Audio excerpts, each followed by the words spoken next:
So we're back again here with attorney Katie Frazier from Dalton and Feingold. Nice to see you again, nice Katie. Nice to see you too. Thank you. And I think for realtors out there that might be watching this segment, just to help you along the path too.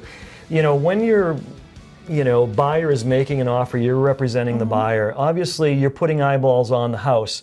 And there might just be a whole lot of stuff, and this is where, again, you can craft the verbiage in your offer to say, oh, geez, there's all these building materials outside. And if you don't feel they're purposeful, then you may want to put that language in the offer to purchase. It can be in an addendum and saying to make sure that the yard is clear of any debris. Exactly. Including, building supplies, whatever you see. So I think, that's a great point to do. Let's continue on the topic because this is so important. We had another property, up a little further north, and there was a whole bunch of stuff in the far back lot in a shed structure that was very dilapidated in and around. It almost looked like a dumping ground. Yes. For many, many years, it was like maybe the homeowner invited the neighbors in and just say, hey, yeah, no problem, just stick it out there. We don't care. It's in the back of the lot. And this is like a good acre lot. So it was really something you couldn't see, and everything was so overgrown and stuff like that. So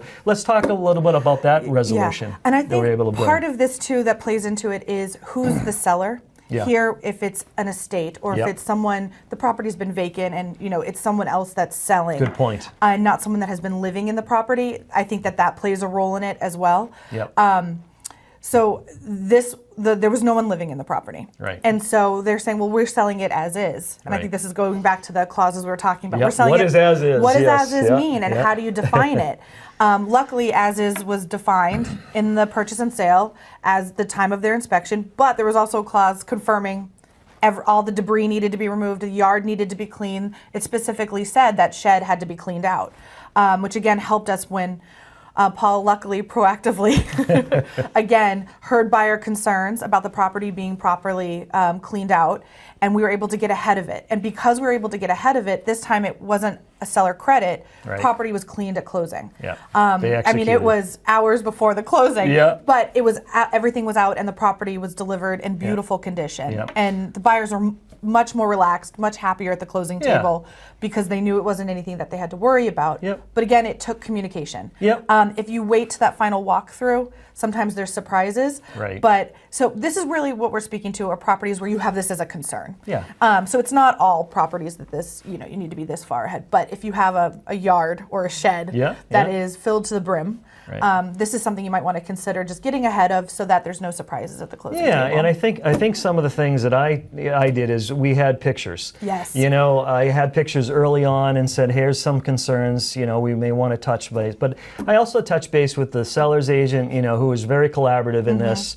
And a shout out, and we work well. And the estate attorney, worked well with Katie, and they understood. Once you have evidence and you can point to that specifically, then that's what's most important, and that's what kind of got us to the end result. And my God, the truck of stuff. That we saw when they had evidenced back to us and saying, hey, this has been addressed and taken care of.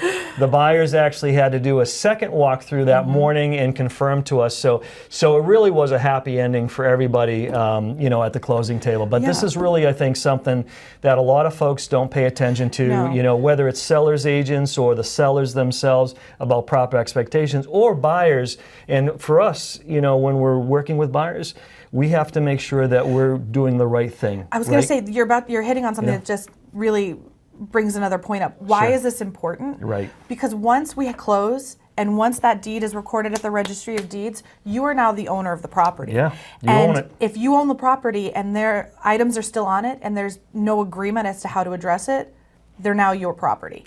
So that's why this is so important to address prior to the closing and not to say, oh, we'll figure it out. It's because as soon as that closing is complete and the deed is recorded, you're now the owner. And it's just now, the seller can kind of say, okay. All right. Well, listen, this was a great discussion and hopefully educational. Thanks again, Katie, for joining us today. Thank you for having me. Okay.